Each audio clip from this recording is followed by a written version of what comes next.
ದಾವಣಗೆರೆ ಲೋಕಸಭಾ ಚುನಾವಣಾ ಕಣ ರಂಗೇರಿರುವಂಥದ್ದು. ಈಗಾಗಲೇ 3 ಜನ ಅಭ್ಯರ್ಥಿಗಳು ಬಿರುಸಿನ ಪ್ರಚಾರ ನಡೆಸ್ತಿರುವಂಥದ್ದು. 2 ರಾಷ್ಟ್ರೀಯ ಪಕ್ಷಗಳ ನಡುವೆ ಪಕ್ಷೇತರ ಅಭ್ಯರ್ಥಿಯಾಗಿ ವಿನಯ್ ಕುಮಾರ್ ಸ್ಪರ್ಧೆ ಮಾಡಿರುವಂಥದ್ದು. ಜೊತೆಗೆ ನಿನ್ನೆ ಕೂಡ ಅವರಿಗೆ ಚಿಹ್ನೆ ಸಿಕ್ಕಿರುವಂಥದ್ದು, ಒಂದು ಸಿಲಿಂಡ್ರು ಚಿಹ್ನೆ ಸಿಕ್ಕಿರುವಂಥದ್ದು. ಸ್ವತಃ ಅದ್ರ ಬಗ್ಗೆ ಮಾತಾಡಲಿಕ್ಕೆ ವಿನಯ್ ಕುಮಾರ್ ಅವರಿದ್ದ, ಅವ್ರನ್ನೇ ಮಾತಾಡ್ಸೋಣ. ಸರ್, ಈಗ ನಿನ್ನೆ ತಮಗೆ ಚಿಹ್ನೆ ದೊರೆತಿರುವಂಥ ಸರ್, ಮೊದಲನೇದಾಗಿ ಚಿಹ್ನೆ ಬಗ್ಗೆ ಏನು ಹೇಳಲಿಕ್ಕೆ ಇಷ್ಟಪಡ್ತೀರಿ? ಹೌದು, ಒಂದು ಅದ್ಭುತವಾದ ಚಿಹ್ನೆ ಸಿಕ್ಕಿದೆ, ಗ್ಯಾಸ್ ಸಿಲಿಂಡರ್ ಅಂತಂದು. ಅದ್ಭುತವಾದ ಚಿಹ್ನೆ ಅಂತ ಯಾಕಂದರೆ ಒಬ್ಬ ಜನಪ್ರತಿನಿಧಿ ಆಗೋದಕ್ಕೆ ಇಷ್ಟಪಡೋರಿಗೆ ಜನಗಳಿಗೆ ಹತ್ತಿರ ಆಗಬೇಕು. ಸಿಲಿಂಡರ್ ಇಲ್ಲದೆ ಇರೋ ಮನೆ ಇಲ್ಲ ಇವಾಗ, ನನಗೆ ಗೊತ್ತಿರೋ ಹಾಗೆ. ಪ್ರತಿಯೊಂದು ವರ್ಗದ ಜನರಿಗೂ ಕೂಡ ಸಿಲಿಂಡರ್ ಅವಶ್ಯಕತೆ ಇರ್ತದೆ. ಎಲ್ಲರ ಮನೆಯಲ್ಲೂ ಸಿಲಿಂಡರ್ ಇದೆ. ಸೊ ನಾನು ತೆಂಗಿನ ಮರ ಕೇಳಿದ್ದೆ, ಕಲ್ಪವೃಕ್ಷ ಅಂತಂದು, ಬಟ್ ಅದು ಇನ್ನೊಬ್ರಿಗೆ ಹೋಯಿತು. ಎರಡನೇ ಆಪ್ಷನ್ನು ಸಿಲಿಂಡರ್, ಗ್ಯಾಸ್ ಸಿಲಿಂಡರ್ ಕೊಟ್ಟಿದೆ. ಈಗ ಗ್ಯಾಸ್ ಸಿಲಿಂಡರ್ ಅಫಿಷಿಯಲಾಗಿ ಸಿಕ್ಕಿದೆ. ಆ್ಯಂಡ್ ನಾನು ನಾಮಪತ್ರ ವಾಪಸ್ ತಗೊಂಡಿಲ್ಲ.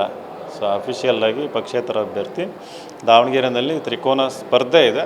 ಬಟ್ ಕಾಂಗ್ರೆಸ್ ದಾವಣಗೆರೆಯಲ್ಲಿ ಕಾಂಗ್ರೆಸ್ ಅನ್ನೋದಕ್ಕಿಂತ ಶಾಮನೂರು ಅಭ್ಯರ್ಥಿ ಇವಾಗ 3rd ಪ್ಲೇಸಿಗೆ ಹೋಗ್ತಾರೆ. ಫೈಟ್ ಇರೋದು GB ವಿನಯ್ ಕುಮಾರ್ ವರ್ಸಸ್ BJPಗೂ ಭಯ ಶುರು ಆಗಿದೆ ನಮ್ಮ ಸಿಲಿಂಡರ್ ಸಿಕ್ಕಾಗಿಂದ. ಈಗ ವಿನಯ್ ಕುಮಾರ್ ವಿನ್ ಆಗೇ ಬಿಡ್ತಾರೆ ಅನ್ನೋ ಒಂದು ಭಯ ಇದೆ ಅವರಿಗೆ. ಸರ್, ಈಗ ವಿನಯ್ ಕುಮಾರ್ ಅವ್ರ ಫೋಟೋ ಮೊನ್ನೆ ಒಂದ್ಸಲಿ ಕಾಂಗ್ರೆಸ್ ಜೊತೆ ಗುರುತಿಸ್ಕೊಂಡಿದ್ದು ಒಂದು ಫೋಟೋ ವೈರಲ್ ಆಯಿತು. ಸೊ ಅದಾದ ನಂತರ ಮೊನ್ನೆ ಪಾರ್ಟಿಯ ಜಿಲ್ಲಾಧಿಕಾರಿಗಳ ಕಚೇರಿಯಲ್ಲಿ BJP ಮುಖಂಡರನ್ನ ಭೇಟಿ ಮಾಡಿದಂಥ ಒಂದು ಫೋಟೋ ವೈರಲ್ ಆಯ್ತು. ಯಾಕೆ ವಿನಯ್ ಕುಮಾರ್ ಫೋಟೋಸೇ ವೈರಲ್ ಆಗ್ತಾ ಇದೆ? ಜನರಿಗೆ ಏನಾದ್ರು ದಿಕ್ಕು ತಪ್ಪಿಸುವಂಥ ಕೆಲಸ ಮಾಡ್ತಾಯಿರ ಅಂತೇಳಿ? 100%. ಇವಾಗ ಏನಾಗುತ್ತೆ, ನನ್ನ ಪಾಪ್ಯುಲಾರಿಟಿ ನೋಡಿ, ನೀವು ಸೋಷಿಯಲ್ ಮೀಡ್ಯಾದಲ್ಲಿ ನೋಡಿ, ಕಮೆಂಟಲ್ಲಿ 90% ವಿನಯ್ ಕುಮಾರೇ ಗೆಲ್ಲಿ ಅಂತ ಇರ್ತದೆ. ಆಮೇಲೆ ನೀವು ಈಗ ಆಫ್ಲೈನ್ ಎಲ್ಲೇ ಬೀದಿಗಳಿಗೆ ಹೋದ್ರು, ಹಳ್ಳಿಗಳಿಗೆ ಹೋದ್ರು, ಇವತ್ತು ವಿನಯ್ ಕುಮಾರ್ ಹೆಸರು ಜಾಸ್ತಿ ಪ್ರಚಲಿತದಲ್ಲಿದೆ. ನನಗೆ ವೋಟ್ ಹಾಕ್ಬೇಕನ್ನೋ ಒಂದು ದೊಡ್ಡ ವರ್ಗ ಸೃಷ್ಟಿ ಆಗ್ತಾಯಿದೆ. ಇವಾಗ ಏನಾಗುತ್ತೆ, ನಮ್ಮ ಇಮೇಜ್ನ ಟಾರ್ನಿಷ್ ಮಾಡ್ಬೇಕಂತ, ಡಿಗ್ರೇಡ್ ಮಾಡ್ಬೇಕಂತಂದು ಏನು ಮಾಡ್ತಾರೆ, ಯಾವುದೋ ಒಂದು ಫೋಟೋನ ಮಿಸ್ಯೂಸ್ ಮಾಡ್ಕೊಂಡು ಅದನ್ನು ಕ್ರಾಪ್ ಮಾಡಿ, ಅದನ್ನು ಮಾರ್ಫ್ ಮಾಡಿ ಈಗ ಪ್ರಚಾರ ಮಾಡ್ತದೆ. ಬಟ್ ಅವ್ರಿಗೆ ಧನ್ಯವಾದ ಹೇಳೋಕ್ಕೆ ಇಷ್ಟಪಡ್ತೀನಿ. ಇನ್ನೂ ಹೆಚ್ಚಿನ ವೋಟರ್ಸಿಗೆ ನನ್ನ ರೀಚ್ ಮಾಡಿಸ್ತಾರೆ. ಫೋಟೋ ನೋಡಿದ ಮೇಲೆ ಅವ್ರಿಗೆ ಒಂದು ಕುತೂಹಲ ಬರ್ತದೆ, ಓ ಯಾರಪ್ಪ ಇದು ವಿನಯ್ ಕುಮಾರ್ ಅಂತಂದು. ಆಬ್ವಿಯಸ್ಲಿ ಕೇಳ್ತಾರೆ, ಕೇಳಿದ ಮೇಲೆ ನಮ್ಮ ಬಗ್ಗೆ ಗೊತ್ತಾಗುತ್ತೆ, ಅಥವಾ ನಮ್ಮ ವೀಡಿಯೋ ನೋಡ್ತಾರೆ, ಅವಾಗ ಒಪಿನಿಯನ್ ಚೇಂಜ್ ಆಗುತ್ತೆ, ಓ ಇಂಥ ವ್ಯಕ್ತಿ ಅಲ್ಲ ಅಂತಂದು. ಸುಮ್ಮನೆ ಅದೆಲ್ಲ ಸುಳ್ಳು, ಏನೇನೋ ಹೇಳ್ತಿದ್ದಾರೆ. ಬಟ್ ಯಾರೇ ಪ್ರಚಾರ ಮಾಡಿದ್ರು ಅವ್ರಿಗೆ ಧನ್ಯವಾದ ಹೇಳ್ತೀನಿ. ಸರ್, ಈಗ ನಾಮಿನೇಷನ್ ತಗೊಳ್ಳಿಕ್ಕೆ ನಿನ್ನೆ ಕೊನೆ ದಿನ ಇತ್ತು. ವಿನಯ್ ಕುಮಾರ್ ಅವರು ನಾಮಪತ್ರ ವಾಪಸ್ ತೆಗೆದುಕೊಳ್ತಾರೆ, ವಿನಯ್ ಕುಮಾರ್ ಸ್ಪರ್ಧೆಯಿಂದ ಏನು ಸರಿತಾರೆ ಅಂತ ಸಾಕಷ್ಟು ಚರ್ಚೆ ಆಗ್ತಾಯಿತ್ತು. ಸೊ ಇದೀಗ ಅಧಿಕೃತವಾಗಿ ನಿಂತ ಪಕ್ಷೇತರ ಅಭ್ಯರ್ಥಿಯಾಗಿ ಸ್ಪರ್ಧೆ ಮಾಡ್ತಾರೆ, ಚಿಹ್ನೆ ಸಿಕ್ಕಿದೆ. ಸೊ ಏನು ಹೇಳಲಿಕ್ಕೆ ಇಷ್ಟಪಡ್ತಾರೆ ಜನರಿಗೆ ಏನು ಹೇಳೋಕ್ಕೆ ಇಷ್ಟಪಡ್ತೀನಿ ಅಂತಂದರೆ, ಇಲ್ಲಿ ಕಾಂಗ್ರೆಸ್ BJP ಅಂತ ನೋಡೋಕೆ ಹೋಗ್ಬೇಡಿ. ಎರಡೂ ಪಕ್ಷ ಸಿದ್ಧಾಂತಗಳು ಅವ್ರವ್ರದ್ದೇ ಆದ ಚೆನ್ನಾಗಿರ್ತದೆ, ಇಲ್ಲ ಅಂತಂದಲ್ಲ. ಇಲ್ಲಿ BJP ಅವರಿಗೆ ಫಾರ್ ಎಕ್ಸಾಂಪಲ್ ಮೋದಿಯವರಿಗೆ ಒಂದು ಸೀಟು ಲಾಸ್ ಆದರೆ ಏನೂ ಆಗಲ್ಲ, ರೈಟ್? ಕಾಂಗ್ರೆಸ್ನವ್ರಿಗೂ ಅಷ್ಟೇ. ನಮಗೆ ಬೇಕಿರೋದೇನೋ ದಾವಣಗೆರೆ ಅಭಿವೃದ್ಧಿ ಆಗೋಂಥದ್ದು. ಎರಡು ಕುಟುಂಬಗಳು ಕಂಟ್ರೋಲ್ ಮಾಡ್ತಾ ಇರೋದು ಪ್ರಜಾಪ್ರಭುತ್ವಕ್ಕೂ ಒಳ್ಳೆಯದಲ್ಲ, ನಿಮ್ಮ ಅಭಿವೃದ್ಧಿಗೂ ಒಳ್ಳೆಯದಲ್ಲ. ಸೊ ಹಾಗಾಗಿ ಈಗ ನಾನು ಅಧಿಕೃತ ಅಭ್ಯರ್ಥಿಯಾಗಿ ನಿಮ್ಮ ಮುಂದೆ ಬಂದಿರೋದಕ್ಕೆ ನಿಮ್ಮ ಮುಂದೆ ಒಂದು ಅವಕಾಶ ಇದೆ. ಪ್ರಜಾಪ್ರಭುತ್ವದಲ್ಲಿ ಚಾಯ್ಸಸ್ ಇರಬೇಕು, ಜನಗಳ ಮುಂದೆ ಚಾಯ್ಸಸ್ ಇರಬೇಕು. ಮುಂಚೆ ಚಾಯ್ಸಸ್ ಇರಲಿಲ್ಲ ನಿಮಗೆ. ಅನಿವಾರ್ಯವಾಗಿ ಫಾರ್ ಎಕ್ಸಾಂಪಲ್ ಯಾವುದೇ ಒಂದು ಕಮ್ಯುನಿಟಿ ಇರ್ಬೋದು, ಯಾವುದೇ ಒಂದು ಜಾತಿಯವರು ಇರ್ಬೋದು, ಒಂದು ಪಾರ್ಟಿಗೆ ಅನಿವಾರ್ಯವಾಗಿ ವೋಟ್ ಹಾಕೋ ಒಂದು ಪರಿಸ್ಥಿತಿ ಇತ್ತು. ಇಷ್ಟ ಇಲ್ಲಾಂದ್ರೆ ಕ್ಯಾಂಡಿಡೇಟ್ ಇಷ್ಟ ಇಲ್ಲಾಂದರು.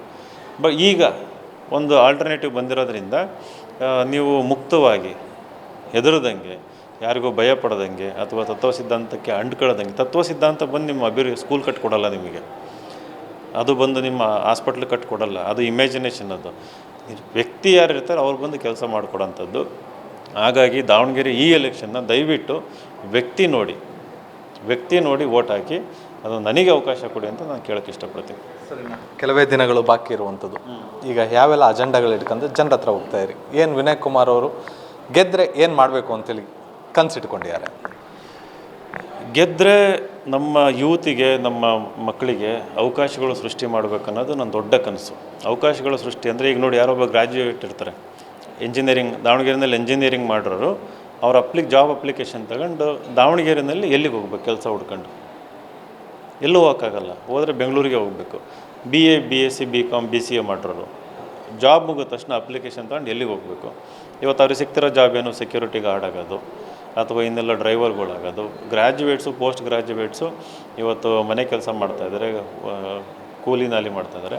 ಸೊ ಈ ರೀತಿ ಇರೋ ಒಂದು ವಾತಾವರಣದಲ್ಲಿ ಕೈಗಾರಿಕೆಗಳು ಬರಬೇಕು, ITBT ಕಾರಿಡಾರ್ಗಳು ಬರಬೇಕು, ದೊಡ್ಡ ದೊಡ್ಡ ಸ್ಕಿಲ್ ಡೆವಲಪ್ಮೆಂಟ್ ಸೆಂಟರ್ಸ್ ಬರಬೇಕು, ತಾಲೂಕು ವೈಸ್ ಬರಬೇಕು.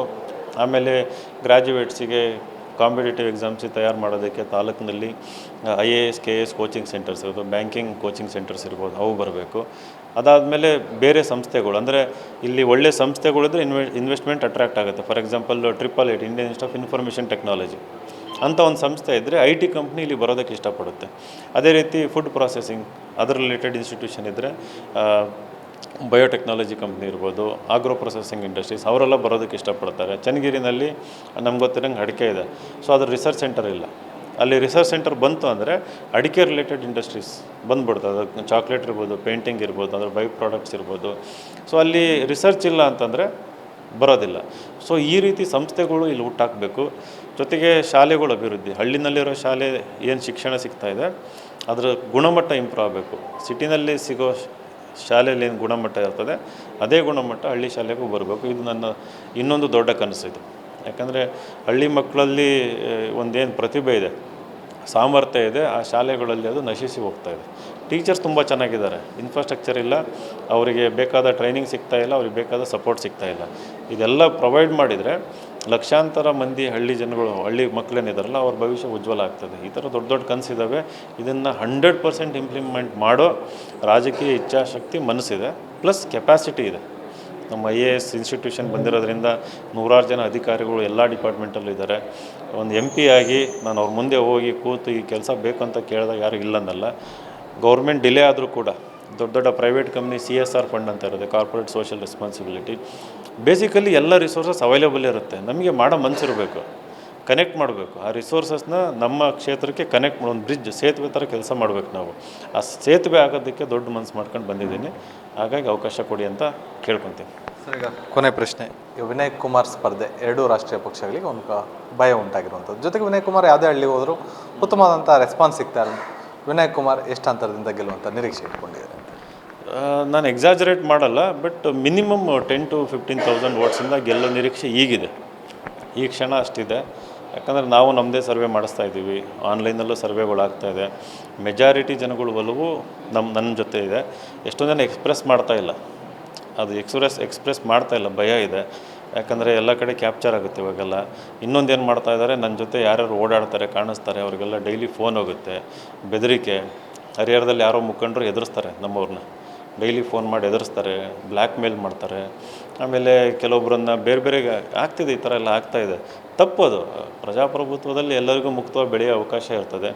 ಒಂದು ಕಾಂಪಿಟೇಷನ್ ಹೆಲ್ತಿಯಾಗಿರಬೇಕು. ಜನಗಳ್ನ ಇದೇ ತಪ್ಪು, ಇದ್ರ ವಿರುದ್ಧನೇ ನಾನು ಹೋರಾಟ ಇರೋದು. ಒಂದು ವ್ಯಕ್ತಿಗೆ ಸ್ವಾತಂತ್ರ್ಯ ಇರಬೇಕು, ಅಭಿವ್ಯಕ್ತಿ ಸ್ವಾತಂತ್ರ್ಯ ಇರಬೇಕು, ಅವ್ರು ಯಾರನ್ನ ಆಯ್ಕೆ ಮಾಡಬೇಕು ಅನ್ನೋ ಸ್ವಾತಂತ್ರ್ಯ ಇರಬೇಕು. ಇಲ್ಲೇನಂತಂದರೆ ಎದುರಿಸಿ ಬೆದರಿಸಿ ನಮಗೆ ಓಟ್ ಹಾಕಿ ಅನ್ನೋ ಒಂದು ಇದು ನಡೀತಾ ಇದೆ. ತಪ್ಪದು, ಹಂಗೆ ಮಾಡಬಾರ್ದು. ಸೊ ಇದಿಷ್ಟು ವಿನಯ್ ಕುಮಾರ್ ಅವರ ಮಾತಾಗಿರುವಂಥದ್ದು.